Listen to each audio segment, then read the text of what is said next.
देखिए अगला प्रश्न देखिए 2 नंबर कहता है कि किसी अनंत गुणोत्तर श्रेणी का यानी जिसका गुणोत्तर श्रेणी में प्रश्न है जिसका सार्वनुपात इकाई से कम है, मतलब r का मान 1 से क्या है कम है, उसका योगफल यानी अनंत पदों का योगफल 32 है और प्रथम 2 पदों का योगफल 24 है, तो श्रेणी ज्ञात कीजिए। मतलब प्रश्न आपको दिया हुआ है कि s इंफिनिटी बराबर 32 और आपको दिया हुआ है s2 बराबर 24, ये 2 चीज मात्र आपको दिया हुआ है, ठीक है। और s इंफिनिटी बराबर सूत्र हम लोग जानते हैं कि a बट्टा 1 माइनस r होता है, तो a बट्टा 1 माइनस r बराबर क्या हो गया 32, तो a बराबर हो गया आपको 32 गुने 1 माइनस r, ये आपका समीकरण 1 हो गया। समझ में आ रहा है? कोई दिक्कत है इसको समझने में? फिर चलिए 2 पदों का योग कितना है 24।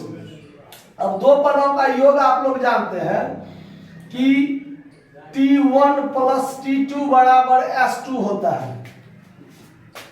t2 बड़ा मतलब t1 और t2 दोनों को जोड़ेंगे तो क्या होगा s2 होगा, ठीक है। अब इसको आप a प्लस ar कर दीजिए तो बराबर में क्या हो जाएगा 24। अब यहाँ पर a यदि कॉमन ले लें तो a प्लस r बराबर क्या हो गया 24।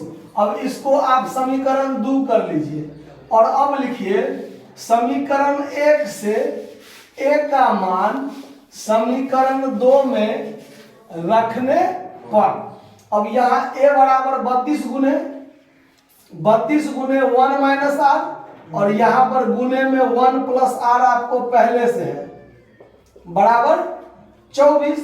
अब आप इसको यदि गुना कर लें तो 1 माइनस r स्क्वायर बराबर 24 बट्टा क्या हो जाएगा, ये 32 गुना में है इधर भाग में कर दिया। अब 8 तिया 8 चौका, तो अब आपका निचोड़ आ गया यहाँ पर 1 माइनस r स्क्वायर बराबर 3 बट्टा 4। अब यहाँ देखिए अब ये 3 बट्टा 4 को इधर लेके आ जाइए और इस r स्क्वायर को इधर लेके चले जाइए, तो 1 माइनस 3 बट्टा 4 बराबर क्या हो गया। अब इसको यदि आप भिन्न घटाव कीजिए तो 4 में से 3 गया 1 बट्टा 4 बराबर r स्क्वायर, बोलिए नहीं r स्क्वायर बराबर 1 बट्टा 4, तो r बराबर रूट अंडर 1 बट्टा 4, तो r का मान क्या निकल गया 1 बट्टा 2। r का मान क्लियर है?